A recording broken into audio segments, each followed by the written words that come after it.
So hello everyone, welcome to my channel study and. कल जो हमने क्लास की थी बेटा, हमने कंप्लीट किया था। अब हमें नेक्स्ट पार्ट में फर्टिलाइज़र और मैन्योर के बीच में डिफरेंस देखना है। ठीक है, फर्टिलाइज़र्स क्या होते हैं हम एक साइड पढ़ेंगे। Fertiliser is a man made inorganic salt. Means जो फर्टिलाइज़र होते हैं वो क्या होते हैं, मैन मेड इनऑर्गेनिक सॉल्ट होते हैं। ठीक है, मैन्योर क्या होते हैं, manure is a natural substance. ये क्या होते हैं, नेचुरल सब्सटेंस होते हैं and obtain by decomposition of cattle डंग। और ये कैसे बनते हैं, डिकम्पोजिशन में जो कैटल डंग होता है उसके डिकम्पोजिशन से बनते हैं। और प्लांट रेसिड्यू मतलब जो प्लांट से जो बेकार पौधे होते हैं उनसे जो बेकार पौधों से मिलकर के ये बनता है, इनकी डिकम्पोजिशन से ये बनता है। ठीक है, fertiliser is prepared in factories. अब आप देखिए सबसे बड़ा डिफरेंस क्या है, जो फर्टिलाइज़र है वो कहाँ पर बनाए जाते हैं, फैक्ट्रीज़ में। और जो मैन्योर मतलब होता है खाद, तो खाद कहाँ पर कंप्लीट होता है, हमारी फील्ड में, मतलब जो नॉर्मली खेतों में हम अपने घर के आसपास भी इसको रेडी कर सकते हैं। ठीक है, नेक्स्ट है हमारा fertilizer does not provide any humus to the soil. मतलब जो फर्टिलाइज़र होता है ना वो किसी भी टाइप का जो ह्यूमस है वो हमारी सॉइल को नहीं देता है। और मैन्योर जो होता है वो क्या करता है, बहुत सारी ह्यूमस मतलब manure provides a lot of humus to the soil, है ना, ये हमारी मिट्टी को ह्यूमस देता है। ठीक है, ह्यूमस क्या होता है, ह्यूमस क्या करता है, मिट्टी की जो गुणवत्ता है उसको और ज़्यादा बढ़ाता है। नेक्स्ट है fertilizer are very rich in plant nutrients like nitrogen, phosphorus and potassium. जो फर्टिलाइज़र्स होते हैं इनमें क्या सब मिलता है, हमें नाइट्रोजन मिलता है, फास्फोरस मिलता है, पोटेशियम मिलता है। Manure is relatively less rich in plant nutrients. मतलब कि क्या होता है कि मैन्योर भी प्लांट न्यूट्रिएंट से रिच होते हैं। ठीक है,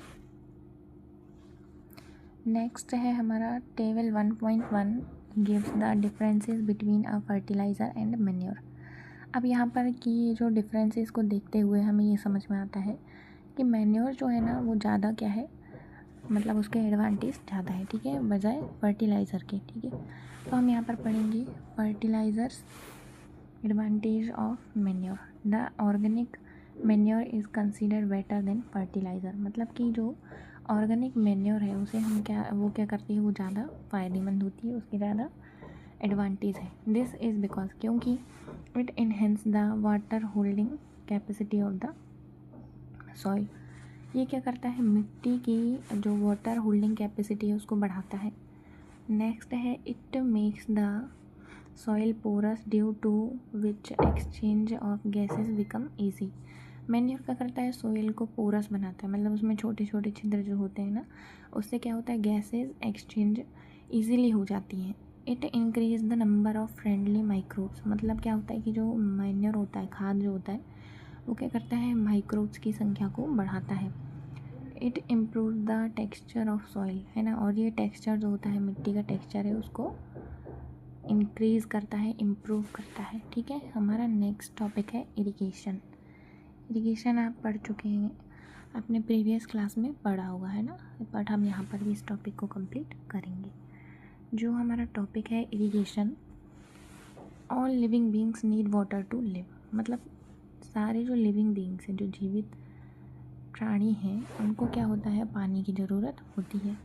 water is important for proper growth and development. मतलब कि प्रॉपर ग्रोथ और डेवलपमेंट के लिए पानी की बहुत ज़्यादा ज़रूरत होती है। It is absorbed by the plant roots. और ये क्या करता है, प्लांट्स क्या करते हैं, अपने रूट से इसे एब्जॉर्ब करते हैं। Along with water minerals and fertilizers are also absorbed. मतलब पानी के साथ साथ क्या होता है, मिनरल्स और जो फर्टिलाइज़र्स होते हैं ये भी क्या होते हैं, एब्जॉर्ब होते हैं। ठीक है, मिट्टी एब्जॉर्ब करती है। प्लांट्स कंटेन, एक सेकेंड,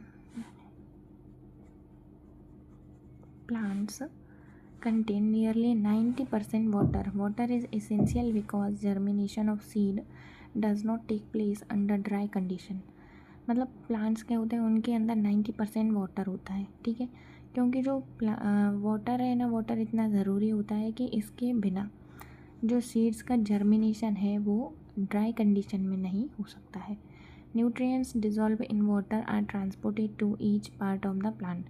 न्यूट्रिएंट्स क्या होता है, पानी में घुल करके और ट्रांसपोर्टेशन के ज़रिए प्लांट्स के हर एक पार्ट में पहुँचते हैं।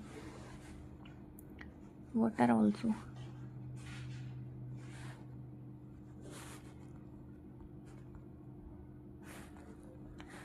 also protect the crop from the both frost and hot air currents to maintain the moisture of the soil for healthy crop growth।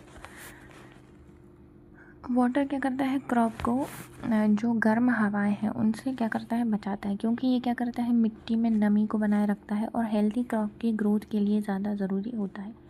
The supply of water और to crops at regular intervals is called irrigation. मतलब कि पानी की, है ना, ज़रूरत जो होती है वो अगर हम क्या करते हैं, रेगुलर इंटरवल्स में कुछ कुछ टाइम के बाद अगर हम फसल को, पौधों को पानी देते हैं तो हम उसे क्या बोलते हैं, इरिगेशन। ठीक है, मतलब कि क्या है, the supply of water of crops at regular intervals is called irrigation. मतलब कि एक समय के बाद में या रेगुलर इंटरवल्स के बीच में अगर हम पानी सप्लाई करते हैं क्रॉप्स को तो उसे हम क्या बोलते हैं, इरिगेशन। इरिगेशन मतलब होता है सिंचाई। The time and frequency of irrigation varies from crop to crop. मतलब कि जो इरिगेशन का टाइम है और जो फ्रिक्वेंसी है, मतलब पानी देने का टाइम है, कितनी बार पानी देना है, ये किस पर डिपेंड करता है, क्रॉप पर। अलग अलग क्रॉप्स की वाटर रिक्वायरमेंट अलग अलग हो सकती है। Soil to soil and season to season का अलग अलग सीज़न में क्या होगा, जैसे रेनी सीज़न है तो हमें इरिगेशन की कम ज़रूरत होगी, समर सीज़न है तो इरिगेशन की ज़्यादा ज़रूरत होगी। In summer the frequency of water is higher. मतलब समर में क्या होगी, वाटर फ्रिक्वेंसी ज़्यादा होगी। Why it is so, could it be due to the increased rate of evaporation of water from the soil and leaves. तो summer में पौधों को पानी की ज़्यादा ज़रूरत क्यों होती है, क्या ये इस वजह से होती है कि जो पानी, जो वाटर है, इवेपोरेशन के थ्रू मिट्टी और लीव्स से क्या होता है, इंक्रीज़ होता है। ठीक है, I am very careful this year about watering the plants. Last summer my plants dried up and died. यहाँ पे बूझो क्या बोल रहा है कि इस बार मैं क्या करूँगा, वेरी केयरफुल रहूँगा अपने पौधों को पानी देने के लिए, क्योंकि पिछली बार क्या हुआ था, समर के टाइम में उसके प्लांट्स ड्राइड हो गए थे, सूख गए थे और मर गए थे। नेक्स्ट है आपका सोर्स ऑफ इरिगेशन। तो पानी के लिए, सिंचाई करने के लिए पौधों की कौन कौन से सोर्स होते हैं। Source of irrigation, the source of water for irrigation are wells, tubewells, ponds, lakes, river, dams and canals. तो इतनी सारी जो सोर्स हैं इन सभी से क्या किया जाता है, इरिगेशन कंप्लीट किया जाता है। ठीक है, अब हम यहाँ पर देखेंगे इरिगेशन मेथड्स। यहाँ पर देखिए जो इरिगेशन मेथड्स है, ट्रेडिशनल मेथड्स पहले आपको बताई जाएंगी। सबसे पहले क्या है, traditional methods of irrigation. The water traditional मतलब पारंपरिक तरीके से सिंचाई कैसे होती थी। अब आप यहाँ पर देख रहे हैं, the water available in wells, lakes and canals is lifted up by different method in the different region for taking it to the field. मतलब जो पानी जो है वो कुएँ में है ना, झीलों में है, कैनल्स में है, वो उसको क्या किया जाता था, अलग अलग तरीक़ों से पानी बाहर निकाला जाता था और उससे क्या किया, ताकि उससे क्या किया जा सके, फील्ड में यूज़ किया जा सके, है ना। कैटल और human labour is used in this method. मतलब कि ह्यूमन लेबर मतलब कि क्या करता था, कोई भी कैटल जो पशु है, एनिमल्स हैं, उनका यूज़ किया जाता था, और कोई भी व्यक्ति, है ना, मतलब ह्यूमन बींग्स भी इसका यूज़ करके भी इस मेथड में यूज़ होते थे।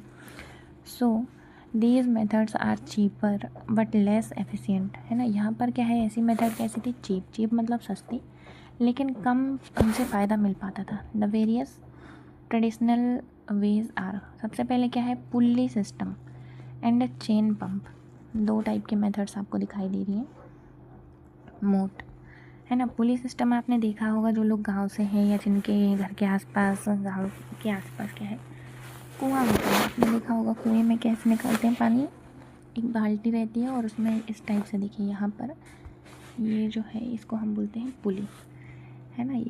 इसमें फंसा करके एक रस्सी को फंसा करके क्या किया जाता है, बाल्टी को नीचे कुएं में डाला जाता है और उसको घुमा करके पानी ऊपर निकाला जाता है। तो ये हो गया पुली सिस्टम। इसको हम क्या बोलते हैं, मोट। क्या बोलते हैं, मोट।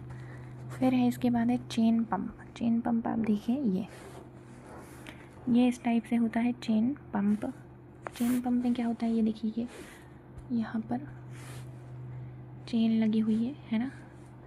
चेन को घुमा करके पानी निकाला जा रहा है। नेक्स्ट आपका यहाँ पर क्या है, ढेकली। आप देखिए यहाँ पर ये भी क्या है, एक वैसा ही सिस्टम है। ढेकली जो कुएं वाला सिस्टम है वैसा ही है। इसमें क्या किया जाता है, रस्सी ना बांध करके एक लकड़ी से जोड़ दिया जाता है और इधर पे एक पत्थर बांध दिया जाता है ना। पत्थर बंधा रहेगा तो क्या होगा, पानी ऊपर से नीचे से ऊपर इजीली आ जाएगा, वज़न ज़्यादा रहेगा तो।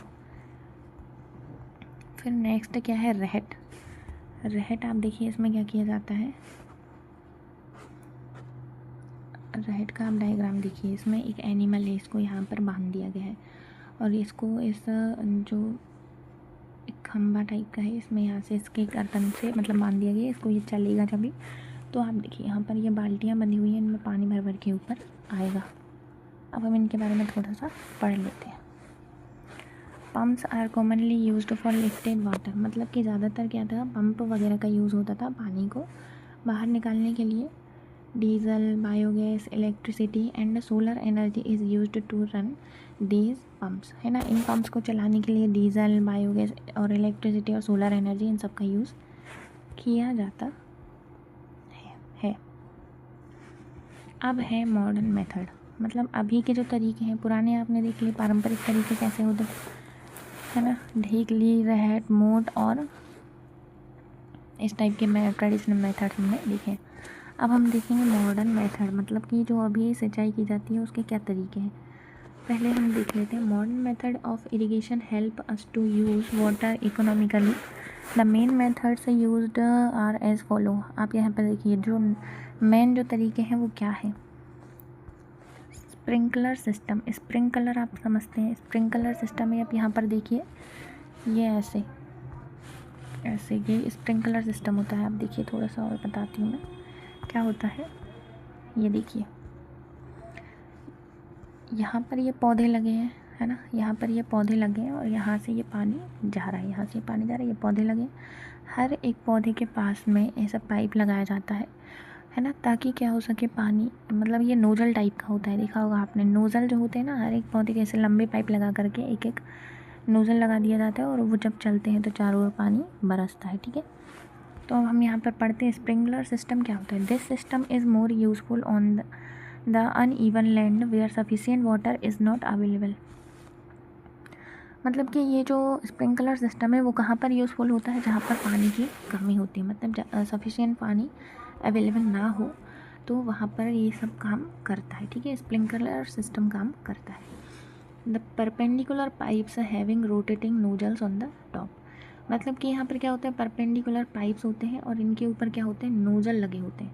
Are joined to the main pipeline at regular intervals, ठीक है। कुछ कुछ देरी के बाद में मेन पाइपलाइन से ये जुड़े होते हैं। When water is allowed to flow through the main pipe under pressure with the help of the pump. तो मेन पाइप में क्या होता है, पंप के थ्रू एक प्रेशर से पानी जाता है। It escapes from the rotating nozzles. It gets sprinkler on the crop as if it is raining. और ये पानी जो है इसके बाद ऐसे मतलब बिखरता है फसल के ऊपर, जैसे क्या हो रही हो, बारिश हो रही हो। Sprinkler is very useful for lawns, coffee plantation and several other crops. जो स्प्रिंकलर सिस्टम है वो किसके लिए ज़्यादा ज़रूरी होता है, जैसे लॉन हो गया, कॉफ़ी हो गया, कॉफ़ी प्लांटेशन हो गया, ऐसे टाइप की बहुत सारी क्रॉप्स के लिए ज़रूरी होता है। नेक्स्ट है आपका क्या, ड्रिप इरीगेशन। अब देखेंगे इरीगेशन का जो दूसरा मेथड है वो क्या है, drip irrigation. In this system the water falls drop by drop directly near the roots. यहाँ पे ड्रिप सिस्टम क्या होता है कि इसमें जो पानी है वो क्या होता है, पौधे के रूट्स में डायरेक्टली जाता है ड्रॉप ड्रॉप करके, मतलब बूंद बूंद करके, इसलिए इसको क्या बोलते हैं, drip system. It is the best technique for watering fruit, plant, garden and trees. इससे क्या होता है कि जो प्लांट्स होते हैं, फ्रूट्स होते हैं, गार्डन होते हैं, ट्रीज़ होते हैं, इनको पानी देने का बहुत ही अच्छा तरीका है। Water is not wasted at and it is a boon in region where availability of water is poor. मतलब हमें पानी वेस्ट नहीं करना चाहिए, क्योंकि ये क्या है, बहुत बड़ा अभिशाप होता है जहाँ पर पानी की क्या है, कमी है ना। अब देखिए आप ड्रिप सिस्टम को देख लीजिए। ड्रिप सिस्टम भी ऐसे ही होता है, इसमें ऐसी पाइपलाइन को इसमें बिछाया जाता है। देखिए आप यहाँ पर ऐसी पाइपलाइन को बिछाया जाता है कि जो पौधे होते हैं उनके रूट्स में डायरेक्टली ड्रॉप करके पानी जाता है, ठीक है। नेक्स्ट पार्ट है हमारा प्रोटेक्शन ऑफ वीड्स। अब देखिए क्या होगा कि जब हमने अपनी फसल उगाई है ना, उसमें हमने सारा वर्क कर लिया। हमने क्या क्या कर लिया है, सिंचाई कर लिया है, सीड्स को लगा दिया है, सिंचाई कर लिया, उर्वरक मतलब मैन्योर खाद इन सब चीज़ों को मिला दिया। अब हमें क्या करना पड़ेगा, अपनी फसल को वीड्स मतलब जो खरपतवार होते हैं, जो बेकार पौधे होते हैं, उनसे बचाना पड़ेगा। तो उसका क्या तरीका है, उसे हम अब पढ़ने वाले, ठीक है। बूजो एंड पहेली went to a nearby wheat field and saw that there were some other plants in the field growing along with wheat plants। मतलब बूजो और पहेली क्या होता है, अपने आसपास की फील्ड में जाते हैं, गेहूं की फसल जहाँ होती है वहाँ वो देखते हैं कि गेहूं के अलावा उसमें बहुत सारे ऐसे पौधे हो जो व्हीट प्लांट्स के साथ उग रहे हैं। Have these other plants been planted purposely. क्या ये प्लांट को पर्पसली लगाया गया है? नहीं, ये क्या होते हैं, अपनी मर्जी से उग आते हैं। In a field, many other undesirable plant may grow naturally along with the crop. These undesirable plants are called weeds। मतलब weeds का आपको शायद क्वेश्चन भी है, तो इसके डेफिनेशन को आपको लर्न कर लेना है कि एक जो फील्ड होती है उसमें अनडिज़ायरेबल बहुत सारे प्लांट होते हैं, अनचाहे, जिनको हम उगाते नहीं हैं, वो नेचुरली क्या होते हैं, क्रॉप्स के साथ ग्रोथ करने लगते हैं। तो इन्हें हम क्या बोलते हैं, इन प्लांट्स को हम क्या बोलते हैं, वीड बोलते हैं। The removal of weeds is called weeding. और हमें क्या करना है भाई, वीड्स को जब हम रिमूव करते हैं, है ना, किसी भी तरीके से रिमूव करते हैं, उस प्रोसेस को हम क्या बोलते हैं, weeding. Weeding is necessary since weeds complete with the crop plants for water, nutrients, space and light. क्योंकि वीडिंग क्यों ज़रूरी है भाई, क्योंकि जो प्लांट्स होते हैं ना, वीडिंग इसलिए ज़रूरी क्योंकि जो बेकार पौधे होते हैं, खरपतवार होते हैं, वो हमारी जो मेन क्रॉप होती है ना, उसको कम्पीट करते हैं। मतलब उससे क्या करते हैं, वाटर, न्यूट्रिएंट्स, स्पेस, लाइट, ये सारी चीज़ों को छीन लेते हैं, ठीक है। दस they affect the growth of the crop. और ये क्या करते हैं, क्रॉप की ग्रोथ को भी अफेक्ट करते हैं। Some weeds interfere even in harvesting and may be poisonous for animal. और कुछ ऐसे प्लांट्स होते हैं जो क्या करते हैं, हार्वेस्टिंग में भी इंटरफेयर करते हैं। और क्या होते हैं ये प्लांट्स कैसे होते हैं, एनिमल्स के लिए भी पॉइजनस होते हैं और ह्यूमन बींग्स के लिए भी पॉइजनस होते हैं। Farmers adopt many ways to remove weeds and control their growth. जो फार्मर्स होते हैं वो क्या करते हैं, बहुत सारे टाइप के तरीके अपनाते हैं, क्या करने के लिए, वीड्स को कंट्रोल करने के लिए, उनकी ग्रोथ को कंट्रोल करने के लिए। Tilling before sowing of crops help in uprooting and killing of weeds. मतलब टिलिंग हमने ये सबसे पहले पढ़ा था कि क्रॉप से जब हम उगाते हैं या बीज बोते हैं, उससे पहले हम मिट्टी को क्या करते हैं, लूजनिंग और टिलिंग करते हैं। इससे क्या होता है कि जो वीड्स की जो जड़ें होती हैं उनको जड़ से उखाड़ दिया जाता है, मतलब वो उग नहीं सकती, दोबारा से नहीं उग सकती हैं। Which may then dry up and get mixed with the soil. और ये क्या होते हैं, सूख जाती हैं, कुछ टाइम के बाद ये क्या हो जाती है, ड्राई हो जाती है और मिट्टी में ही मिल जाती हैं। The best time for the removal of weed is before the produce flowers and seeds. मतलब कि अगर हमें क्या करना है, खरपतवार को हटाना है, रिमूव करना है, तो उसका सबसे अच्छा टाइम क्या है कि वो फ्लावर्स मतलब उनमें नहीं आने चाहिए और सीड्स जो है उनमें नहीं बनने चाहिए, ठीक है। तभी क्या होगा, उनका ख़त्म कर सकते हैं हम उन्हें। The manual removal includes physical removal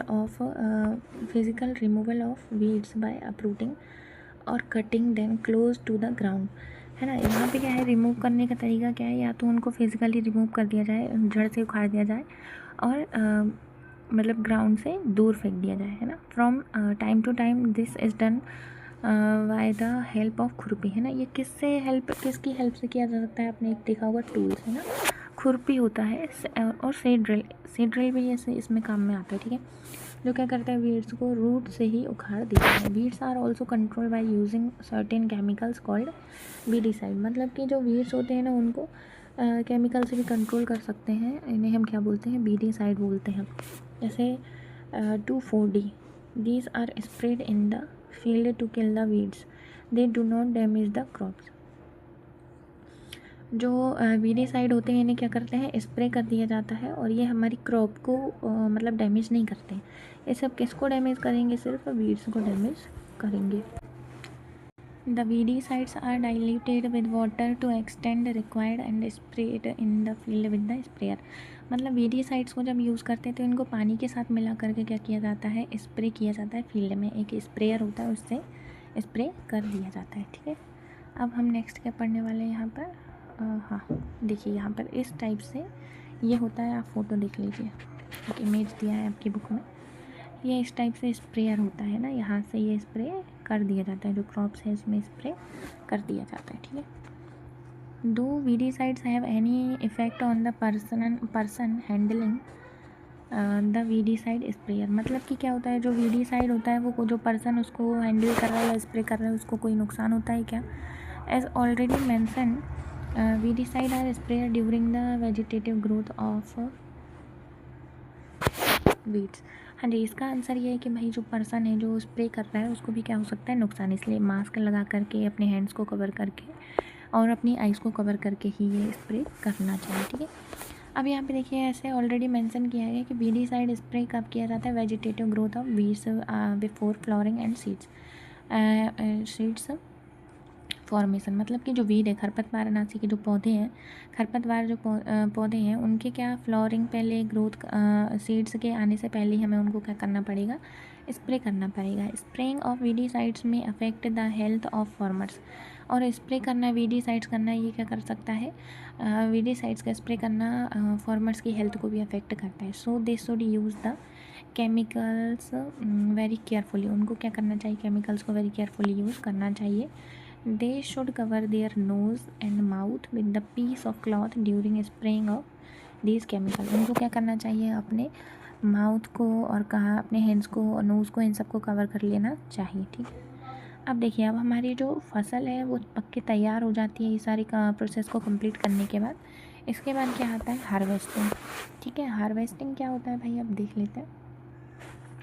harvesting आप देखिए, harvesting is a crop is an of a crop is an important task. मतलब सबसे बड़ा टास्क क्या होता है भाई, फसल तो हमने लगा दी है, उसके बाद करना है उसकी कटिंग।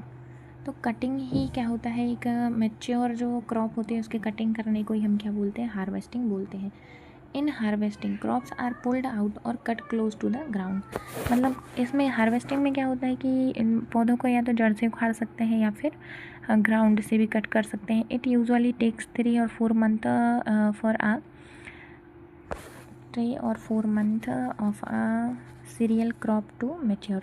मतलब कि कोई भी सीरियल क्रॉप, कोई भी अनाज वाली जो क्रॉप होती है, फसल होती है, उसको कंप्लीट होने में, मेच्योर होने में कितना टाइम लगता है, 3 और 4 मंथ, 3 से 4 महीने लगते हैं। Harvesting is in our country is either done manually by sickle. हमारी कंट्री में जो हार्वेस्टिंग है वो ज़्यादातर क्या होता है, सिकल से कंप्लीट की जाती है। देखिए सिकल, इसको कहीं कहीं पर हंसिया भी बोलते हैं, इससे कंप्लीट की जाती है। और कहीं कहीं पर मशीन, हार्वेस्टर, आपने देखा होगा, हार्वेस्टर से भी कंप्लीट की जाती है। ठीक है, अब देखिए यहाँ पे, in the harvested crop the grain seeds need to be separated. Harvested crop में क्या होता है कि जो ग्रेन होता है, जो अनाज को, उसको सेपरेट किया जाता है। ठीक है, सेपरेट करना पड़ता है, सेपरेट करने की ज़रूरत होती है फ्रॉम द सैफ। सैफ मतलब क्या होता है, जो भूसा होता है, क्योंकि आपने देखा यहाँ पे देखिए हार्वेस्टर बना हुआ है ना। जब अगर इससे फसल की कटाई होती है ना, तो क्या होता है कि इसमें सैफ मतलब भूसा आ जाता है, उससे भी हमें क्या करना पड़ता है, अलग करना पड़ता है अनाज को। This process is called threshing. इस प्रोसेस को क्या बोलते हैं, अनाज से सैफ मतलब भूसे को अलग करना, उसे हम बोलते हैं threshing. This is carried out with the help of a machine called combine with which is in fact a harvester as well as a thresher. तो यहाँ पर क्या, एक ऐसी मशीन से किया जाता है जिसमें क्या होता है, हार्वेस्टर तो होता ही है, साथ में After harvesting, sometimes stuffs are left in the field which are burnt by farmers.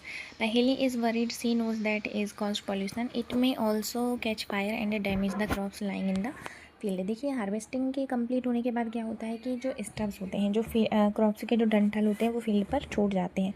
तो कुछ फार्मर्स क्या करते हैं, इनको जला देते हैं।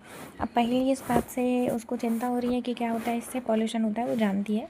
इट में also catch fire and damage, और ये क्या कर सकती है भाई, आग पकड़ सकती है और बहुत सारी जो अदर फील्ड की जो क्रॉप्स हैं उनको डैमेज कर सकती है। Farmers with a small holding of land do the separation of grain and sap by winnowing। तो जो कुछ फार्मर्स होते हैं ये क्या करते हैं, सेपरेशन करते हैं ग्रेन का, सैप मतलब भूसी से जब उसको अलग करना होता है तो कौन सी मेथड यूज़ करते हैं, विनोइंग। विनोइंग करने के लिए यहाँ पर क्या यूज़ करते हैं ये लोग, एक मशीन है उसे यूज़ करते हैं। देखिए यहाँ पर ये मशीन है विनोइंग करने की, है ना, भूसे को अलग करने की मशीन है, उससे यूज़ करके क्या करते हैं, ग्रेन को भूसे से अलग कर लेते हैं। ठीक है, अब नेक्स्ट पार्ट हमारा यहाँ पर देखिए, harvest festivals. After 3 or 4 months of hard work there comes of the day of the harvest. The sight of golden fields of standing crops laden with grain fills the hearts of the farmers with joy and a sense of well-being. The effort of the past season have borne fruit and it is time to relax and enjoy a little. अब देखिए जब यहाँ पर क्या होता है कि harvest करने के लिए एक मतलब हार्वेस्टिंग के टाइम पर क्या होता है, पूरे इंडिया में फेस्टिवल की तरह इसको सेलिब्रेट किया जाता है। क्योंकि ये क्या होता है कि आफ्टर 3 और 4 मंथ्स जब फसल पककर तैयार हो जाती है तो एक जो फार्मर होता है वो इतनी मेहनत करता है, उससे क्या होती है, उसको खुशी मिलती है। जब उसमें क्या होते हैं, फ्रूट्स लगते हैं, है ना, फसल पककर तैयार हो जाती है, तो उसको ये कौन सा टाइम होता है, एक रिलैक्स करने का और एन्जॉय करने का टाइम होता है। The period of harvest is thus of great Joy and happiness in all parts of India. मतलब यहाँ पर क्या है, हार्वेस्टिंग का जो टाइम है वो ऑल पार्ट्स ऑफ इंडिया, मतलब इंडिया के हर एक पार्ट में इसे सेलिब्रेट किया जाता है। Man and women celebrate it with great enthusiasm. Special festival associate with the harvest season are Pongal, Baisakhi, Holi, Diwali, निवान्या एंड बिहू। यहाँ पर देखिए इंडिया के ऑल पार्ट्स में फेस्टिवल मनाए जाते हैं। पोंगल हो गया, बैसाखी हो गया, होली हो गया, दिवाली हो गया, निवान्या हो गया और बिहू हो गया। पोंगल वेस्ट साउथ एरिया में सेलिब्रेट किया जाता है, वैसाखी पंजाब में, Holi Diwali MP UP in सारी एरियाज़ में, निवान्या और बिहू कहाँ पर, असम में सेलिब्रेट किए जाते हैं। ठीक है, अब हम देखते हैं हमारा नेक्स्ट पार्ट क्या है। Next storage. देखिए अब जब हमने फसल पूरी तैयार कर लिया, पूरी हमारी फसल रेडी हो चुकी है, कटाई हो चुकी है, हार्वेस्टिंग हो चुकी है, अब हमें क्या करना पड़ेगा, इतनी सारी जो क्रॉप्स है, इतनी सारी जो फसल है जो पककर तैयार हुई है, उसको क्या करना पड़ेगा, स्टोरेज करना पड़ेगा। अगर हम स्टोरेज नहीं करेंगे तो क्या हो जाएगी, ये ख़राब हो जाएगी, कीड़े लग जाएंगे, है ना, बेकार हो सकती है, वो हमारे यूज़ में नहीं आएगी। तो हमें क्या करना पड़ेगा, इसको अच्छे से स्टोर करना पड़ेगा। Storage is an important task if the harvested grain are to be kept for longer time. They should be safe from moisture, insect, rates and micro organism. क्या होता है कि जब हमें हार्वेस्ट करने के बाद ग्रेन को लंबे समय तक क्या करना पड़ेगा, सेफ़ रखना पड़ेगा। इसके लिए मतलब किन चीज़ों से बचाना पड़ेगा, मॉइस्चर मतलब नमी से। नमी लगने से भी क्या होता है, अनाज ख़राब हो जाते हैं। इंसेक्ट, है ना, कीड़े चूहे और माइक्रो ऑर्गेनिज्म, छोटे जो कीड़े होते हैं उनसे बचाना पड़ेगा। Harvested grains have more harvested grains have more moisture, मतलब कि जो हार्वेस्ट करने के बाद क्या होता है, ग्रेन जो अनाज होते हैं उनमें पहले से ही मॉइस्चर होता है। If freshly harvested grains are stored without drying they may get spoil और अटैक्ड बाय ऑर्गेनिज्म। अगर क्या होगा, कटाई के बाद बीजों को सीधे ही स्टोर कर दिया जाएगा तो वो क्या होंगे, उन पर कीड़े अटैक कर देंगे, छोटे माइक्रो ऑर्गेनिज्म जो होते हैं वो अटैक कर देंगे और वो कैसे हो जाएगी, सड़ जाएगी, making them unfit for use for germination. और क्या होगा, या तो वो जर्मिनेट करने लगेंगे बिफोर स्टोरिंग डैम। मतलब हमें क्या करना पड़ेगा, अगर हमें उनको अनाज को क्या करना है, स्टोर करना है, तो उससे पहले हमें क्या करना पड़ेगा, उसको सुखाना पड़ेगा, अच्छी तरह से सुखाना पड़ेगा, तो है ना, सन लाइट में उसको सुखाना पड़ेगा। This prevent attack by insect, paste, bacteria and fungi. इससे क्या होता है कि ये जो हमारी फसल है वो इंसेक्ट से, बैक्टीरिया से, फंजाई से, इन सब से बच जाती है। अब देखिए यहाँ पर जो वो पहेली है उसने क्या देखा है, I show my mother putting some dried neem leaves in an iron drum containing wheats, I wonder why. देखिए उसने क्या किया है, उसने पहेली ने ये देखा है कि उसकी जो माँ है वो क्या करती हैं, एक आयरन के ड्रम में, है ना, नीम के जो सूखे पत्ते हैं उनको वीट मतलब गेहूं के साथ में रखती है। तो वो सोचती है कि ऐसा क्यों करती हैं। अब हम देखते हैं आगे क्या होता है। देखिए silos for storage of grain. अब क्या होता है कि जो बड़े बड़े वेयर हाउस होते हैं उन सभी में क्या किया जाता है, स्टोर किया जाता है ना, अनाज को स्टोर किया जाता है। आप देखेंगे है ना, ये क्या बने हैं, साइलोज बने हुए हैं ना, इन सब में ग्रेन को स्टोर किया जाता है। ठीक है, अब देखिए यहाँ पर देखिए storage of grains in Ghani bags in granaries, मतलब कि क्या किया जाता है, जो ग्रेन्स है उसको ग्रेनरीज में भी स्टोर किया जाता है। कैसे किया जाता है, farmers store grains in jute bags और मेटेलिक बिन्स, मतलब कि जो फार्मर्स होते हैं वो जूट बैग्स होते हैं, देखिए इस तरह के, उसमें अनाज को इकट्ठा करके भर करके रखते हैं। However, large scale storage of grain is done in silos and granaries to protect them from pests like rats and insect। देखिए थोड़ा बहुत अनाज तो हम क्या कर सकते हैं, अपने घर में भी उसको प्रोटेक्ट करके रख सकते हैं, लेकिन क्या होता है कि जब बहुत ही ज़्यादा मतलब मात्रा में अनाज होता है तो उसको कहाँ किया जाता है, साइलोस और ग्रेनरीज में उसको स्टोर किया जाता है। ठीक है, अब इसके बाद क्या है हमारा, dried neem leaves are used to storing food grains at home, मतलब कि जो ड्राइड नीम होती है, सूखी नीम की पत्तियाँ होती हैं, उसको क्या किया जाता है, घर में अपने फूड को स्टोर करने के लिए यूज़ किया जाता है। For storing large quantities of grain in big godowns specific chemical treatments are required to protect them and from pest and micro organism, मतलब क्या होता है कि जो नीम की जो सूखी पत्तियाँ होती हैं उसको अगर हमें क्या करना है, फूड को स्टोर करना है घर पे, तो हम उनको यूज़ करते हैं। ठीक है, उसमें मिला करके रख देते हैं। और बड़े पैमाने पर क्या होता है कि जब लार्ज क्वांटिटी होती है ग्रेन्स की, बड़ी बहुत ज़्यादा क्वांटिटी में होता है, तो उसको गोडाउन्स में स्पेसिफिक केमिकल ट्रीटमेंट के साथ करके और उसको क्या किया जाता है, पेस्ट और माइक्रो ऑर्गेनिज्म से प्रोटेक्ट करके रखा जाता है। ठीक है, नेक्स्ट है, आप देखिए यहाँ पर एक टेबल दिया हुआ है, फूड फ्रॉम एनिमल्स। देखिए यहाँ पर क्या है, अब हमने देखा था फूड फ्रॉम प्लांट्स, मतलब कि हम खाना जो है हमें ज़्यादातर किससे मिलता है, पेड़ पौधों से मिलता है। अब जो हमें खाना किससे मिलता है, एनिमल से, वो हम देखेंगे। यहाँ पर क्या दिया है, make the following table in your notebook and complete it.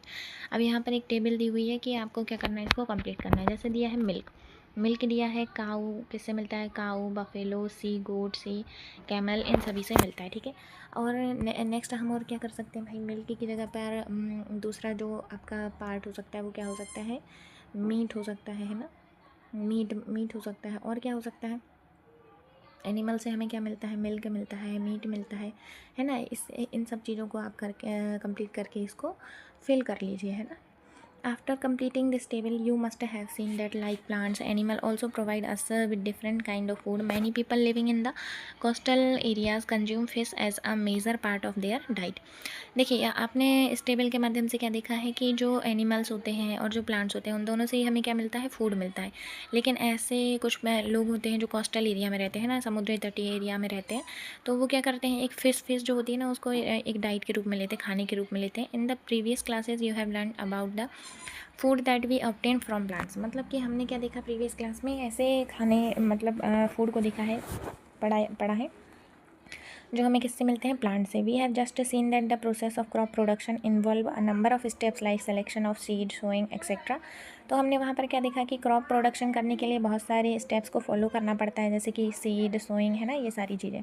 Similarly animals reared at home और in farms have to be provided with the proper food, shelter and care. और ऐसे ही क्या होता है, अगर हमें एनिमल्स होते हैं उनको ज़्यादा क्वान्टिटी में अगर हम उनको पालेंगे, है ना, तो उनके लिए हम क्या कर सकते हैं, घर में भी उनको पाल सकते हैं और उनके लिए फार्म्स भी बनाए जाते हैं ना, वहाँ पर उनको प्रॉपर फूड, शेल्टर और केयर किया जाता है। When this is done on a large scale it is called animal husbandry. अगर क्या किया जाता है, इनको बहुत बड़े पैमाने पर इनको पाला जाता है तो उसे हम क्या बोलते हैं, एनिमल हस्बेंड्री।